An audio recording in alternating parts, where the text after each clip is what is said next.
Welcome to the Warning Track Power Hour. I'm Andrew Scaff. He's Mike Orman. We're going to talk today about the Royals trade deadline acquisitions, but before we get into that, I guess Mike, you've got a trivia question. I do have a trivia question because we often on this podcast make fun of the old Ryan Lefebvre stat of Billy Butler supposedly having the record, whether it was Major League Baseball record or active Major League player record, I don't remember what it was, of consecutive series With a hit, right? painstakingly. And I don't remember what the consecutive series was, 100 and something maybe. It was a lot, yeah, over 100, yeah. Yeah, but I was just wondering, what do you think the record? Since that's not really I looked it up. I couldn't really find anything on it, but I did find something about what is the record for consecutive at bats with a hit, and who do you think might hold that record? I'm gonna have absolutely no idea who holds that record. I mean, I can guess. There's gonna be nothing based on it, and it isn't in reality of any kind. But yeah, consecutive at bats is pretty bizarre anyway. You have to get just hot for 2 games, 3 games, 4 games, So I think 5 games. like I think almost any number is going to sound ridiculously high, but also ridiculously low at the same time. I'll say 11. 11 is very, very close. It is 11 in the expansion era of baseball since 1961. And two players have had 11, and both of them had 11 hits in the 21st century. So neither one is an active player. Both, though, are pretty well-known players. Neither one Hall of Fame level, but both decent players for two AL East teams. AL East. See, before you get that, my guess would have been Tony Gwynn. Well, Tony Gwynn's Hall of Fame player. But then you said Hall of Fame, so it's out. Yeah. But also not AL East, so that was out for two reasons. Yes. But now, given those qualifications, how about let's see, there were a couple of Yankees guys that were okay. One is a Yankee. I mean, like a Bernie Williams. Bernie Williams is correct. Hey, Bernie Williams in 2002 had from August 14th to August 17th, 2002. Bernie Williams had 11 straight hits. He did it during a road trip to Kansas City and Seattle. He started and most of those hits were against the Royals. He had a game-winning single in the 14th inning against Kansas City, and then he went 9 for 9 against in the next 2 games. I don't know if those were against the Royals or not, but he went 9 for 9 the next 2 games, and then had a first inning single the game after that. So that was in 2002, in August 14th or 17th. So we're approaching the 20th anniversary of Bernie Williams's 11 at bat streak. Are you going to celebrate? Not bad at all. Who was the other? He played for the Red Sox. Any guesses? Mainly for the Red Sox. He may have played for somebody else, but he was a very promising player. He was forced to retire early because of injuries. I'll give you that much. Ooh. Is it Pedroia? It is Dustin Pedroia. Hey. Hey. And yeah, that was in. He was a pretty good hitter too. Yeah. Yeah, in 2016. Yeah, he fell off very fast. We had some cool injuries, didn't he? This is the sort of tail end of Pedroia's career. He had 11 hits in a row, 3 in Tampa, and then a pair of 4-hit games in Boston. So he had 11 in a row, August 25th to 27th, 2016. So both in August. And maybe taking advantage of like late call. No, those are August. Those are September call-ups would be. These are against like regular major leaguers then anyway, not necessarily like quadruple A players, right? Mm-hmm. Yeah. Yeah, so there were several other players that have had 10 straight hits. I'll just run through those. Jose Altuve, 2018. Andre Ethier, 2012. Kevin Youkilis, also the Red Sox, 2009. The Greek God of Uh, Walks. Matt Diaz of the Braves. No, not Matt Diaz, if you remember correctly. Do you remember I did not remember that. Matt Diaz? I think he was. I'm pretty sure he was Matt Diaz. He played for the Royal. He played for the Royals briefly. Hmm. If it's the same Matt uh, Diaz, this was in 2006 when he played for the Braves, but he played for the Royals in um, 2005. Hmm. I remember. Yeah, I remember them calling them Of the saying Matt dark Diaz. era for Royals baseball. Yeah, that was during the really the low era of Royals baseball, 2005. Oh, it's After, getting especially to the after bottom. they had that 2003 kind of miracle 83-79 season, and then they had those horrible years. Right. Frank Catalanato for the Rangers, Frank Thomas for the White Sox, former Royal Bip Roberts when he played for the Reds, Yeah. Tim Singleton of the Orioles, and then two Royals also since the um, expansion era, since the Royals have become a franchise, have had um, 10 straight at bats with hits. One is a third baseman, and I believe the second one was also a third baseman. Are either of them George Brett? Neither of them were George Brett. That was why I was thinking. I think you're gonna say both of them were George Brett. Neither are George Brett. Neither are either are Kevin Seitzer. That was gonna be my second guess, Kevin Seitzer. Name the Moustakas, no, another third baseman, famous third baseman for the I Royals. don't think it would have been Alex Gordon either, because I don't think he Oh, had. not Alex Gordon. I'm not sure that he had 10 hits in a series He or was not a he was couple a of streaky series. hitter. He was a A streaky lot of hitter those though. series anyway. One No. of your favorite players for some bad Royals teams. Hmm. Hmm. He played many years. He played for the Royals. Then he went to the Pirates. Then he came back to the Royals. Played for the Mets a little bit. Hmm. I don't know. I'm not sure. That was one Joe Randa. Oh, Joe Randa. Okay, yeah, yeah, yeah. He's really good. Yeah, Joe Randa in 1999, June 8th or 12th. Yeah.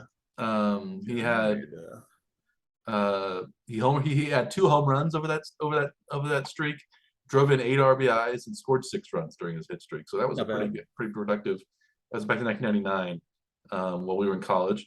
And the other one you will never get, and it's the strangest by far of these 10 hit streaks because it spanned two teams and two different seasons. What? This was Royals utility player Chris Steins. Oh, If you remember geez. him, in '96 for the Royals, it says a September call up. He went 3 for 3 in Kansas City. And then he got traded to Cincinnati or left and went to Cincinnati.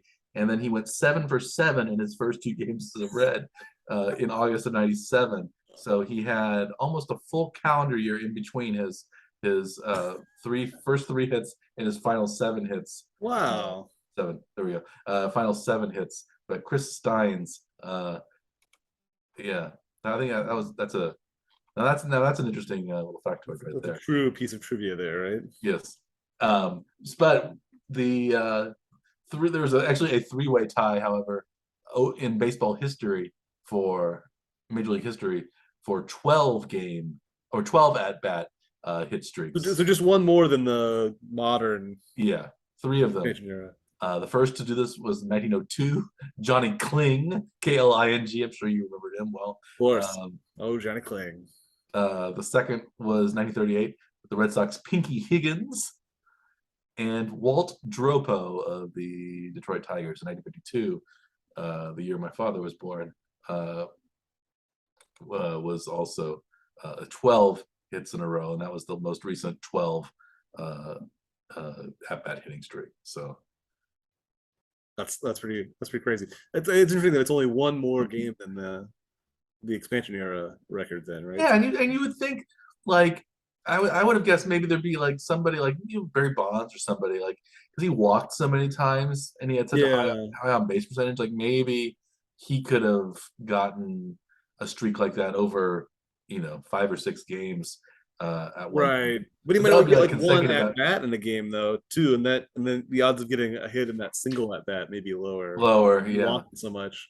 yeah. And But yeah, no, I don't know. Interesting. Very cool. All right. how many? What do you think the consecutive plate appearances reaching base record is? Yeah, is it? I'm gonna say it's probably higher than the hits record, but probably not by much. I'll say like 14. It is 17. 17. Um, yeah, 17 hit at bats. And 17 plate appearances, excuse me. 17 plate appearances. And one was Frank Piggy Ward in 1893. The other was Earl Averill Jr. For the Cleveland Indians. Excuse me, the Cleveland Indians back in the Then 50s. Cleveland Indians, now Cleveland Guardians. Yeah, Cleveland Guardians now. So yeah, 17 was the most consecutive um, at bats. The most consecutive games reaching base. Do you know that one? I only care about consecutive series. Well, Ted Williams reached base 84 consecutive games, Wow, dwarfing that's impressive. Joe DiMaggio's 56-game hitting streak. Right.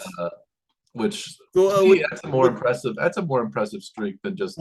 would DiMaggio's streak have been longer if they included plate appearances instead of just at bats? I'm not sure. I think he went over. I think he went had an over, and I don't think he Yeah. got on base at all in his 57th game. I'm not sure though. Yeah. We'll have to Well, have our stat people go take a look at yeah, that. see what the boys in the lab have to say about that. Yes, exactly. Well, should we move on to talk about the Royals trade deadline moves? Yeah, let's talk about some more recent Royals, more recent than More Joe recent, Randa, Chris Steins, more recent, or more recently not on the Royals. but still former, but still now many of them are former Royals. Yes. And the Royals had not one, not two, not three, not four, but 5 trades that they made before the trade deadline this year. The Royals, you'd like your team to make trades to improve their stock as they run into the playoff race, but the Royals here are nowhere close to even sniffing the playoffs, even with this expanded playoffs. So they're simply trying to retool and get rid of some veterans for some potential, lottery tickets and young stars of the future. Trying to improve the future, not necessarily the immediate future, right? Yeah, it could be the long-term future. Yeah. We're looking at 2024, 25, maybe even.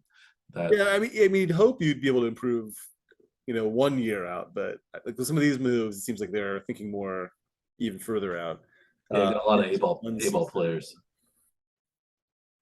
But yeah, so the first trade they made a week before the deadline, Yeah. moving Adrian Benintendi to the Yankees for 3 A or high A pitchers.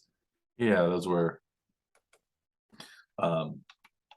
Beck Way, who seems to be the player that the Royals were most interested in, I guess. 4th-round draft pick from 2020. They also got Missouri native TJ Sikkema, and he was another pitcher, left-handed pitcher. Beck Way is a right-handed pitcher who has some power. And then we also have right-handed pitcher Chandler Champlain, picked as a 9th-round pick out of USC by the Yankees, but also in A-ball. Yeah, what do you think of this trade, Andrew?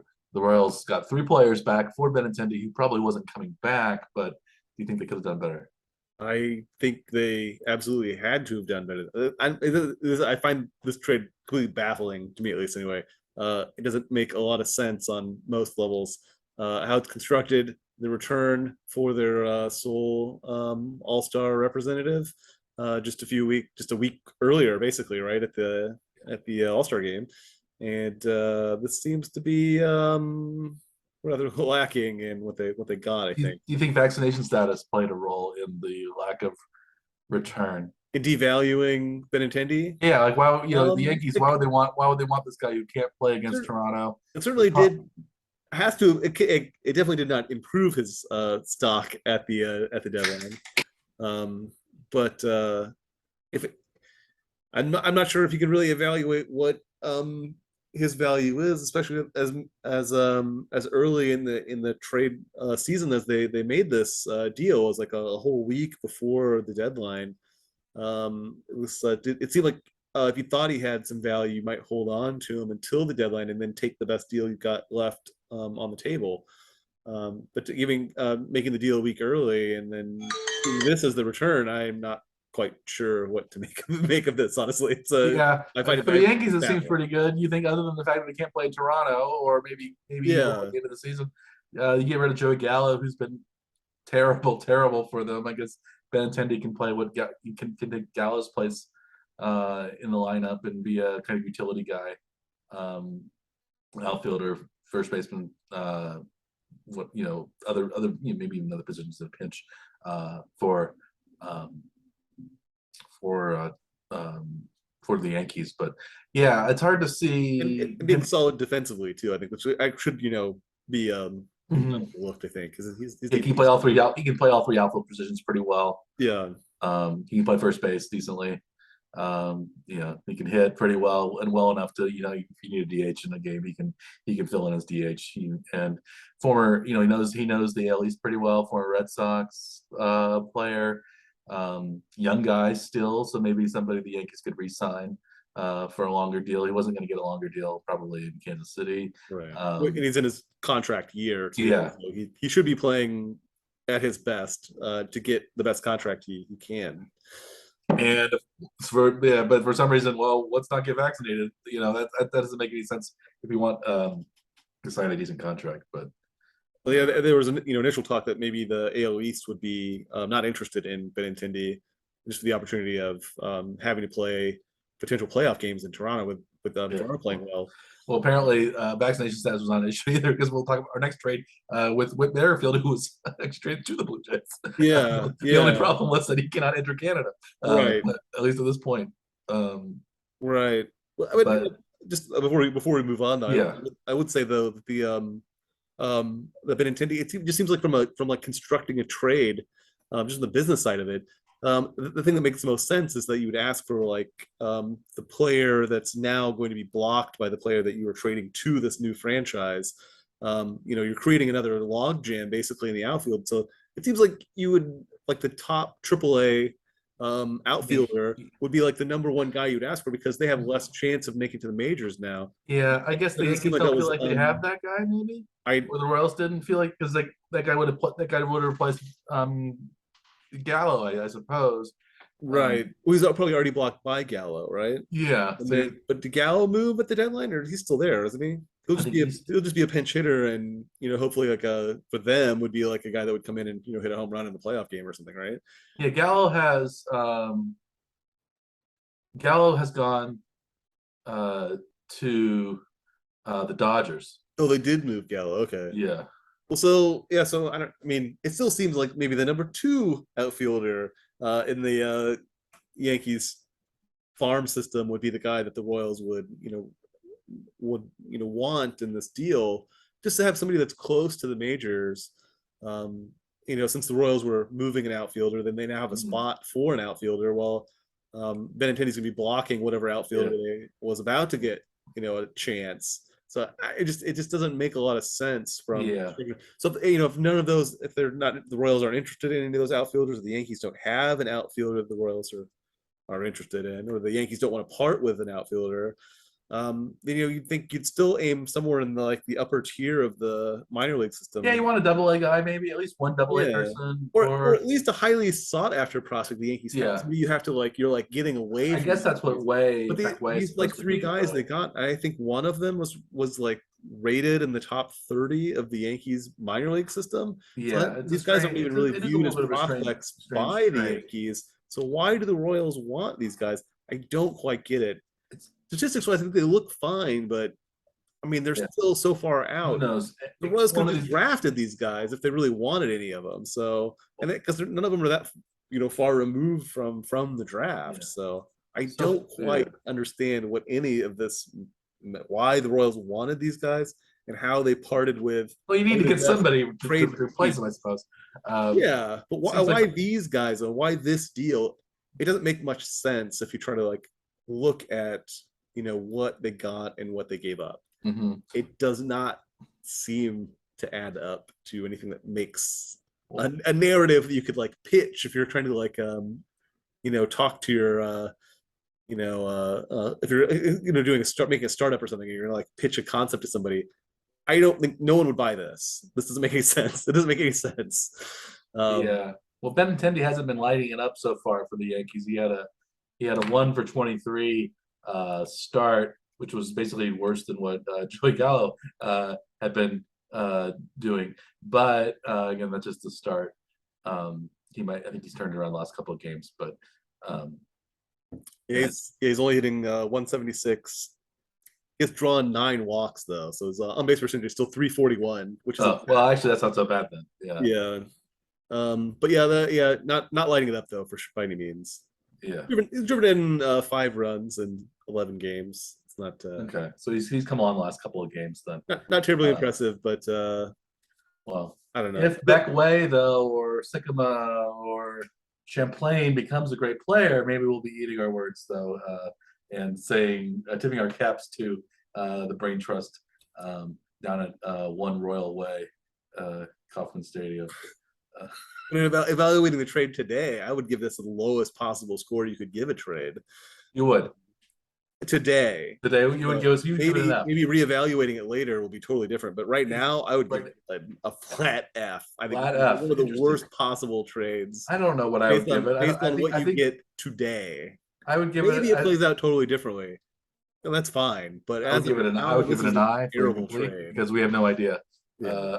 Actually, I would give most trades an I for incomplete because we have no idea what they're going to be. If you trade a major leaguer for a major leaguer, you have like a perceived value like today that makes that you can like at least make an educated guess as to what you're going to get. But I think the odds are decent that one player might be okay.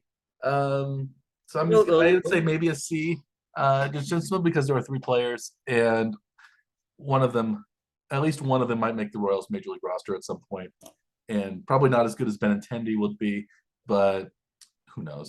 They got I it guess really they is got only like 3. 2 months of Benintendi. The Royals lose, and they do get 3 players. Yeah, they got 3 rather than 2. They could have gotten 2 of these guys rather than 3 of them. And you never for the Royals. I think maybe that's a win. Just volume. These other deals look better than this one anyway. Too like just in comparison, it seems like there's more potential in some of these other players. You want to go move, but I would say that you did think that the Beck Way was the Royals' most valued piece in this. I think so. From what I read, he is the only one that did not move up a league when coming to the Royals organization. The other 2 each were bumped up 1 minor league immediately. So I thought that was entertaining at least. Yeah, to notice that. At least according to ESPN, Beckway was considered to be the plum of the trade. 3.73 ERA at high A, 15 starts, but 10 strikeouts per nine innings. So he's got a lot of strikeouts and decent stuff. It seems like mid to high 90s. So maybe a potential. They say potential mid rotation starter. So somebody, if he develops into the level of a Brad Keller or right, first somebody like that. First 2 starts for the Royals A-ball affiliate Quad Cities, 8 earned runs in 10 2/3 innings. Well, not. I guess we got to talk about 2 appearances. It doesn't lost really cause so far, right? Yeah. But not. I'm not. You're skeptical. I hope I'm very wrong on this one, but I'm not impressed. Okay, so F from Dr. Scaff. I would say incomplete or perhaps a gentleman's C. I think incomplete is a cop out. You're gonna give a grade, so yeah. Gentleman's C is what I would give just to move it along. We got 3 players, and who knows how good they are. We have 3 names to look at. With I have a $20 bill I'd like to trade you for 3 5s. 3 5. That's what this seems like to the Royals. This particular trade. That's what this seems like for me right now, at least anyway. So we'll see. We'll see. You really need a 5 though. It doesn't take it. Maybe a 20 doesn't go into the vending machine. See, I mean, there's a scenario for it. $1 for 3/4 if you need the parking meter to work. It's a pretty steep cut there for whoever it is making the exchange. Yeah. Big. Let's see. The next trade the Royals made was on August 1st. Was the third baseman Manuel Rivera went to Arizona for right-handed pitcher Luke Weaver. This was a AAA / Major League infielder for most like once pretty good prospect. Yeah, once promising at least relief pitcher for the Cardinals. Like middle reliever, I think is probably where Luke Weaver's going to fall. But a major leaguer, like a fringe major leaguer for an actual major leaguer. This deal seems to make a lot more sense. Yeah, a starter. He was a starter for the Cardinals briefly too for a while, and yeah, 13 starts last year even for the Diamondbacks. So maybe he could be a starter again. But this year he has a very high ERA, 7.85. Yeah, it's he was a spot starter kind of leading up to it, but he's a player. But you'd say maybe at least he is somebody who's at least as good as Rivera is. Right. Well, he's got a lot more experience. It's 7 years in the majors, so it's that's a decent stretch. Playing at the level of the top tier of baseball, at least anyway. So it did seem like some of the moves that the Royals made by trying to acquire a few relievers seemed like the Royals were trying to trade a couple of their relief pitchers and Scott Barlow and Josh Staumont, but they ended up not moving them. So they look like they were stocking up arms for trades that never happened, though. So yeah, they have been going through a lot of relievers recently. Yeah. So maybe I guess you can never have too many relievers. No, and the Royals have had kind of a logjam on some of the position prospects, and Rivera I don't think ever quite could break into the Royals' long-term plans. He's 26 years old, so he's young, but he's not exactly a really young prospect. Decent player, decent defense, decent power even at times, but he's I think just kind of odd man out. He didn't distinguish himself in any kind of way. So, but maybe he can do something in Arizona and be a utility guy or even a starter. And the kind of the new crop of Royals players that made it up in the Toronto series with the vaccine debacle. It looked like he really had no real opportunity to play a whole lot anyway, right? With some of these other guys showing some competency at the major league level too. Yeah, with Melendez as somebody who was like they're gonna try to shoehorn in a third if they can, if they have to, with Junior, Mondesi if he ever comes back. Like Dozier's been playing some third occasionally. Dozier's playing. So there's a lot of and guys. I think they even play Nicky Lopez there sometimes too. Yeah.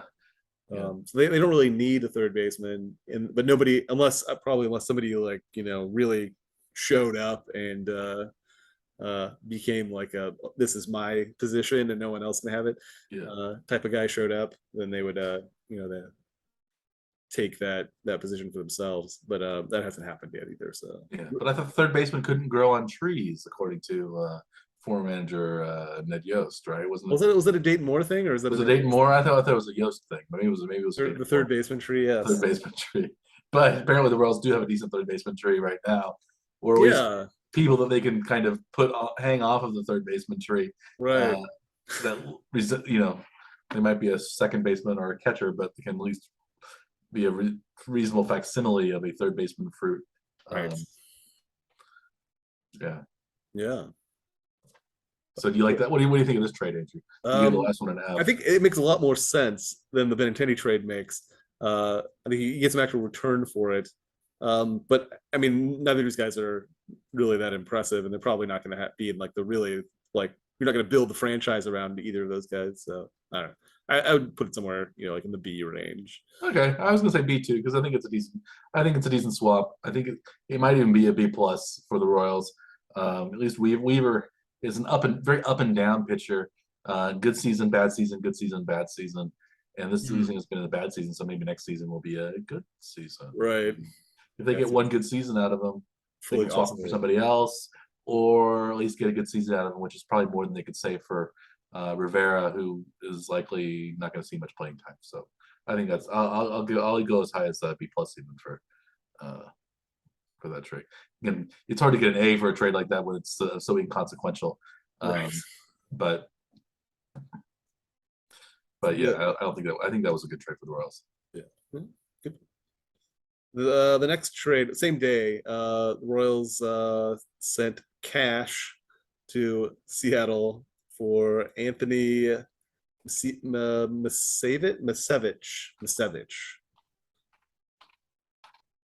Again, part of this perceived reliever stock up for reliever trades that they didn't make. Any thoughts on this one? Well, Masevich is a journeyman, kind of not journeyman by pitching by teams, but sort of that level of reliever. He played for the Mariners for about 3 years. He had a decent career with the Mariners, not great, not bad. So he's a kind of serviceable reliever. Again, like what you said, he makes more sense if the Royals were going to get rid of a couple of their relievers, right, down the road, or more quickly than down the road. Like if Stalmont or someone else had been traded, he could have been Mizovich, excuse me,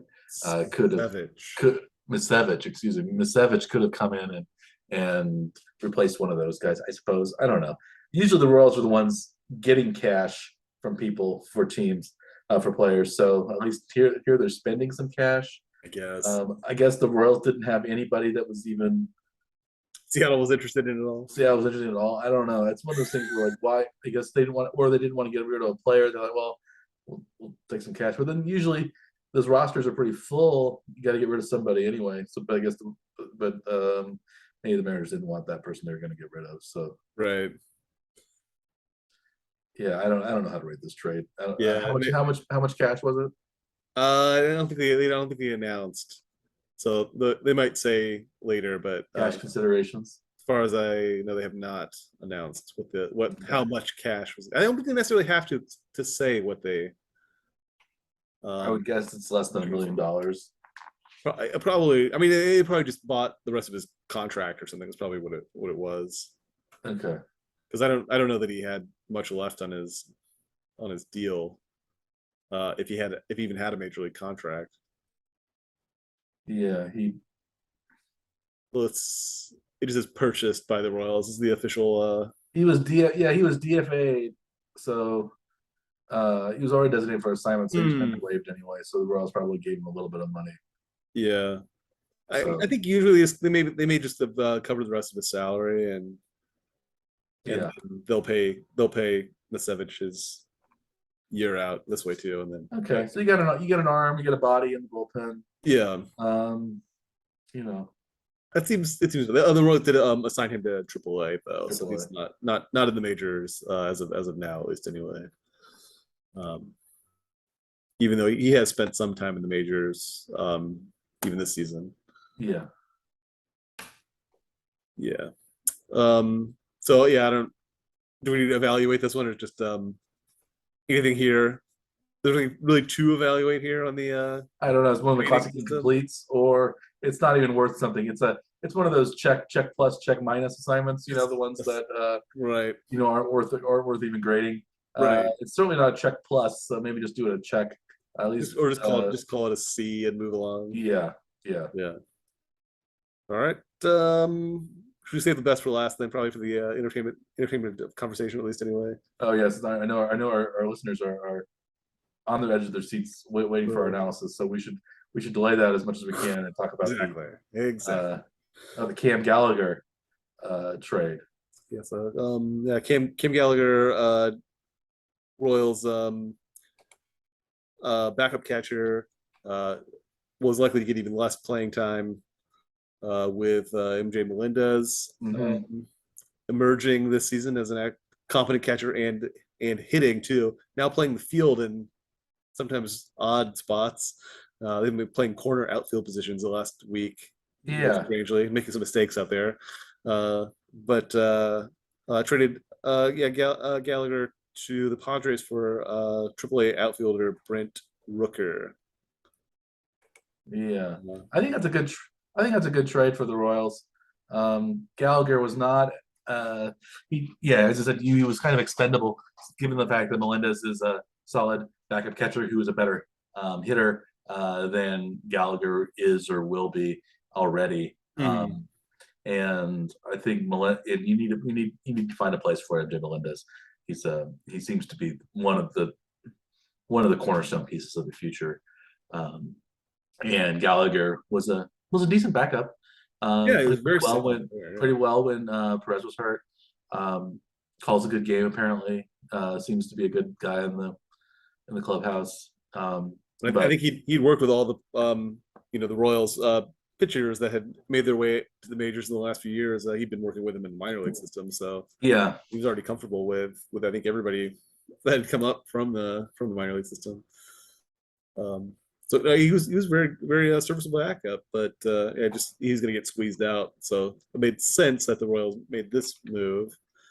and they got Brent Rooker, who is sort of he's an Maybe a little, outfielder, maybe a little uh, old for prospects. older prospect, similar in maybe similar in upside to what Gallagher could be, but he's young, he's 2 years younger than Gallagher. Um, and he has maybe some potential still as an outfielder. He's been he was with the Twins and then he was with the Padres just this year. Um, he's back in the American League now. I remember reading this thing that he'd hit at every level except the major leagues. So, Yeah, he could be a late bloomer. He could be a 4A player. yeah, Hard to say, but he does have a lot of power. He does have quite a few home runs, mhm. the minor league system, but yeah, that's not necessarily doesn't necessarily translate to the majors, right? Uh, Yeah, but on that. neither Gallagher's not going to do much either. So at least you have somebody who a change of scenery might help, or at least just getting Gallagher someplace that where he could be a backup catcher on a good team that's going to make the playoffs and who knows what. This year the Padres have been very solid, and they got Juan Soto, and I think it's a good spot for Gallagher. I think it's probably maybe the Royals think even just by trading him, it was more of a trade to a potential team that would be a kind of thank you parting gift for Gallagher. Let's Or trade him Gallagher. say you did some great stuff with us. You played. Um, there you are back. Your lights went off. But I think you've done a great job. You filled in well when Salvi was hurt. Let's how's sunny Southern California on a good team Right. sound, and maybe that's Because they had already completed the Juan Soto trade, I think, when this one was made official, at least anyway. So mhm. yeah, the Padres definitely busy at the deadline. The but he did get assigned to Padres AAA system. Okay. So chances are he'll be filled Oh, in depending on how things go. With the health of their catchers in their system right now. Yeah, I would. Yeah, I would guess that he's going to be on the major league roster sooner rather than later. Or But again, he's maybe going to be. especially in the playoffs because he's experienced enough to be able to have him turn it over to him for a game and not worry about what's Mhm. going to happen, right? Yeah, he's so that right now the two catchers on the Padres roster are Austin Nola and Jorge Alfaro. Neither neither one is, I think, a star for sure. Right. So if one of those goes down, I think Gallagher could um, fill in just as well as as those two. Sure. And again, I don't know the Padres as well as a lot of Yeah. teams, but I don't. The catcher is probably their weakest position, at least in terms of star power. Right. And yeah, so how do you grade this one? I think it's a good trade for the Royals. I think it's a good trade for Gallagher. Possibly a good trade for the Padres too. Be just I'd say I like Rooker as a potential piece on the outfield. He's got power. He's got a good eye. It seems like, which is sorely needed in the Royals. And it seems like it's always been needed among the Right. Royals batting lineup. So it's a B level of some sort. Probably, nothing to really get too excited about, but maybe a B. No, Rooker's first two games in at AAA for Omaha, he did have 2 home runs and 6 RBIs. So yeah, maybe move back to the Midwest will help. Maybe did they already win that trade or is it still I to think it's still to be be determined, but I don't think there's a. It would be, I think, very difficult to lose this Mhm. trade because I don't think you're not. There's no real risk of Gallagher breaking out and becoming a Right. huge star. There's also really probably no chance really of Rooker becoming a huge star, but he could put together a good season or two. Uh, Right. so I think Yeah, they weren't really giving up anything. He was another unvaccinated player as well. Uh, Yeah, catcher is a more valuable position, I yeah. guess, and I think the Padres probably need some more catchers, but I think the Royals are. I think they got a player offensively who can do more than what Gallagher could do. To me, it seemed like maybe this Brent Rooker, the Brent Rooker of the Yankees, would have made more sense to be part of that Benintendi trade than what the Royals got for it. So, Yeah, well, um, maybe the Royals are playing the long game, and they said, well, it doesn't really matter who we get these players from. We're going to get some lottery tickets. We're going to get it out. We're going to get a AAA outfielder who might be able to make it into the major league lineup. As long as we get something like that. Maybe it was a little bit like the Chiefs with Tyreek Hill in that trade.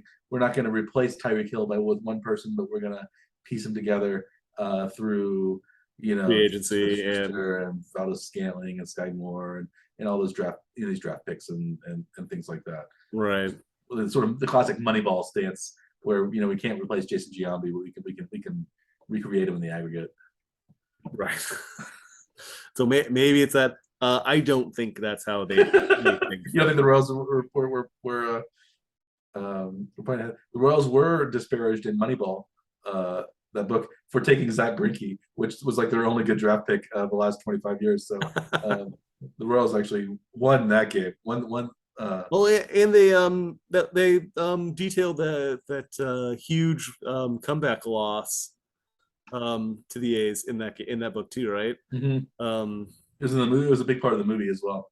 yeah, because the Royals had like a huge lead that they blew in part of Oakland's long winning streak, right? Wasn't that what Mhm. it was? Yeah, it kept their like 19 game winning streak alive or whatever it was. Yeah, Yeah, but yeah, weren't the Royals ahead by a huge 10 or margin. 12 Yeah, runs or something in the 10 runs, like something early in like the that. game, and then they like slowly chipped away Yeah, and yeah, that's pretty crazy.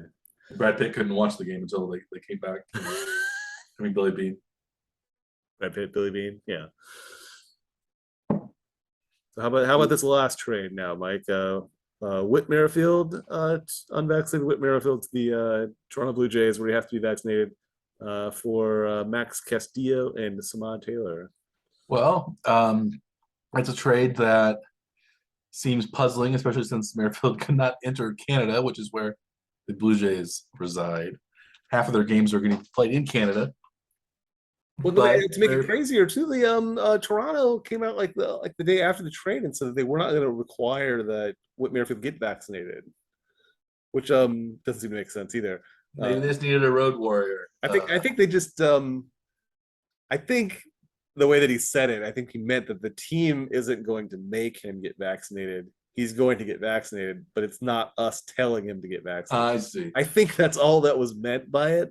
But the soundbite that was or the clip out of the conversation, at least anyway, seemed very odd in the way it was it was said. Well, So Merrifield did get vaccinated, whether he was forced to, held down, chloroformed by Toronto Blue Jays staff, or just did it on his own, just to spite the Royals, apparently, because he could have done that. He could have done that months ago.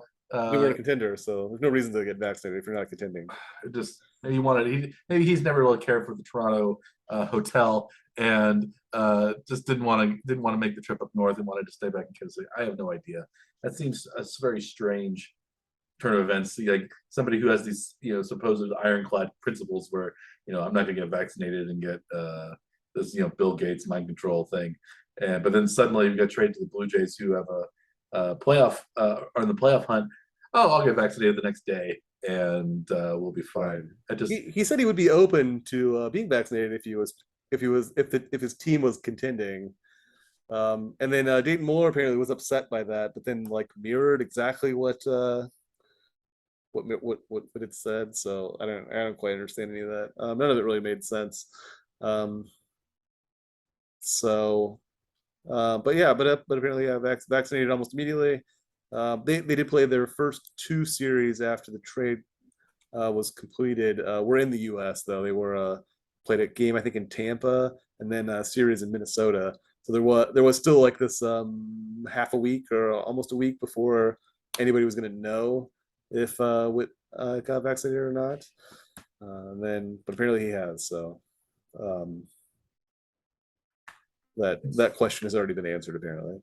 Yeah, and this seems like a better trade for even Merrifield. I think Merrifield and Benintendi were somewhat comparable players, similar styles. They could be kind of super utility players. Merrifield was kind of on the downslope of his career. Benintendi still, at least if not ascending, kind of near the peak. Maybe near the peak, yeah, of his career.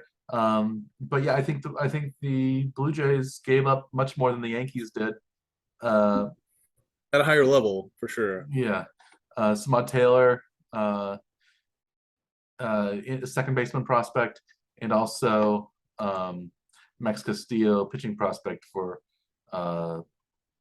out of Venezuela for the Blue Jays, both of whom are, I think, major league, close to major league ready, or fringe major league ready at this point. So it seems like a pretty good deal for the Royals. A strange deal, especially if, I guess maybe not if since he got vaccinated, but I think a pretty good deal for the Royals here. And it also was odd that Whit had that injury too, like the week before the Toronto series, where he finally broke his stretch of consecutive games played at like several seasons, like what, 3.5 seasons, something like that, of before his last missed game.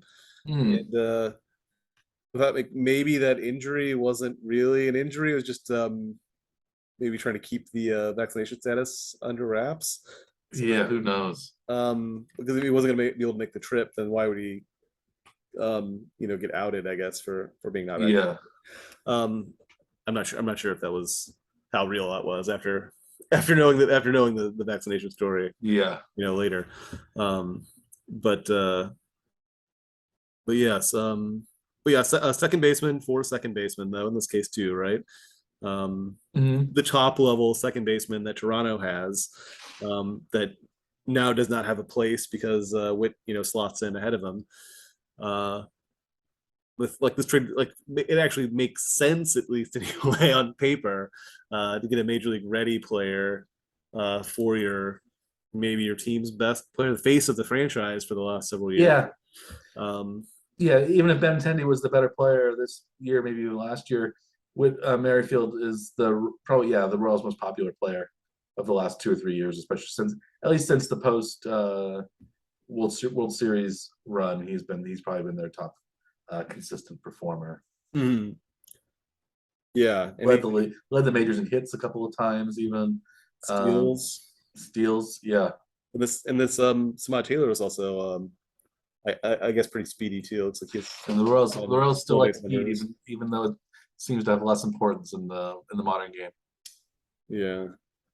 But and they he may not Taylor may not have a spot on the roster right now anyway because they've called up Michael Massey and he's been playing pretty well at second base Hmm. the last week or so for the Royals too. So I think that they've got another weird position now that they've got to figure out which of these two prospects has more potential and then And see what one, from here. and you can think one of them goes to third too. You have third baseman a little bit more Could um, be. available now with again. I think at some point they're going to move on from Hunter Dozier and put more of the young guys there. So I think Samad Taylor has an upside, and I think Castillo might be a decent pitcher. Who knows? Um, He's another triple A guy. He's had some experience at the major league level. This season's appeared in 9 games for Toronto. So it's hard to say if ERA means anything in 9 relief appearances. Oh, yeah, he did have 2 starts, but 3.05 ERA in the major leagues. That's pretty good. I think I think this seems like a better trade to me than the Yankees trade for sure. I'd say Yeah, this is again it's hard to say. Again, B, you think B plus even for something like this? I would say yeah, yeah, in the high B level, yeah, probably B plus, B plus to A minus even I think because I think this is getting the end of Merrifield's probably most Yeah, useful he's not. years and He's lost a step or two. it's not He's quite not a not player he was. quite as many steals. Defensively, the Royals keep moving him around, so it's hard to tell if he's at his peak defensively still. But I think he was another contract year, so they're going to end up paying him a bit more. It wasn't expensive by any means, but um, they definitely dropped their expected payroll next year by moving those 2 guys. But yeah, much better return for I Witt think and so too. Merrifield than what it looks like at least today for Benintendi. That And could it change seems, dramatically. Those I moves guess still alone, though. if one of those pitchers turns out to be great, maybe the Royals might know something we don't. But from the perspective now, that first trade seems peculiar, especially given the fact that they did so much better on the other trades. It's not like they got fleeced. You think, oh, they're just getting fleeced on every trade. Right. Yeah, it doesn't make sense. It doesn't make sense from a business perspective. It doesn't really make sense on the player side either. I just did not get that first trade like at all. The Benintendi trade makes no sense.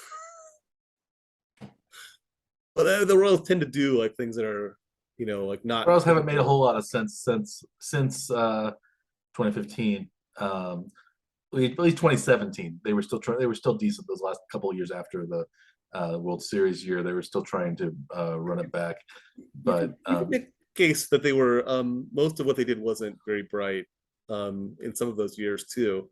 Um, even the World Series win season, they did some things that were a little crazy. yeah, it Um, was very different from what everybody else was doing. That's for sure. yeah, Um, I mean the best thing they did obviously was speaking of Cueto and Zobrist, and Zobrist. Yeah, those yeah, are the 2 moves that made a lot of sense. Everything else was a little iffy. It turned out to be fine. It but was they had such a good top to bottom roster, such a good bullpen, a manager who at least say what you want about it. The Royals liked playing for him. Uh, they they had a good team, and I'm kind of the opinion. I'm still thankful for those teams. I'm not really upset if the Royals do poorly the next 3, 4, 5, even 10 years. They've won 2 World Series in my lifetime, which is, even if it's an average team, you're only going to win the World Series every 30 years now. So Yeah. I think those seasons are great, but I don't think there's any reason to be this bad though. yeah, There's no reason for it. And if you don't have the most talented team, you can at least make decisions that aren't mind-blowingly idiotic. yeah. I think And some of these things that just seem to be so dumb that there's no reason for it. Like how Matheny manages the bullpen makes no sense on any level from any kind of logic, no matter how you know make crazy assumptions as to like what you think you could be trying to do. It still doesn't make sense. Like you can have a weaker team, but you don't have to play stupid also. yeah. Um, At least we have more of the young guys now in the lineup doing some fun things. It's we got Prado out there every day. We've got Pasquantino out there every day. We've got Melendez out there pretty much every day now too, and Bobby Wood Jr. and Salvi's still around. I guess we forgot about Salvi. He was really the heart and soul of the Royals Absolutely.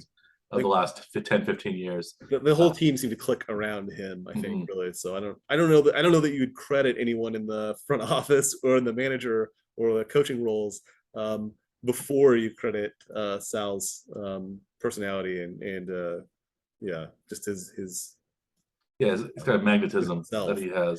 It's just Yeah, Sal being Sal. I think that's much more meaningful than anything that they did, anybody else yeah, did or tried yeah, to do. yeah. He's been the face of this franchise probably more than anybody, especially since some of those World Series guys, Kane and Hosmer, Moose have left. He's the one that's stuck around uh, and probably yes, certainly probably the most kind of Mr. Royal since at least since Mike Sweeney, probably more since George Brett. Um, and yeah, so and he's still kicking it pretty well. So maybe he can move into that first base DH kind of role and let Melendez become the new catcher Yeah, over the next few years. it should just be able to start that transition anyway. Mhm. Where yeah, at least Melendez catching like every 2 or 3 games of every rotation turns right, and hopefully they save his knees a bit so he doesn't have issues later too. But it was up to me entirely. I'd transition him from that role right into the DH role, right into the bench coach role, and then have him manage the From team. the manager, yeah. For as long as he wants to be part of it, just keep him in the dugout forever if they can. I would too. I love Salvador Perez, and he has an infectious personality, and he's a great player, but he's also seems like like a great guy. So I think there's and he knows how the game's played. He's a catcher. Those guys always make good managers.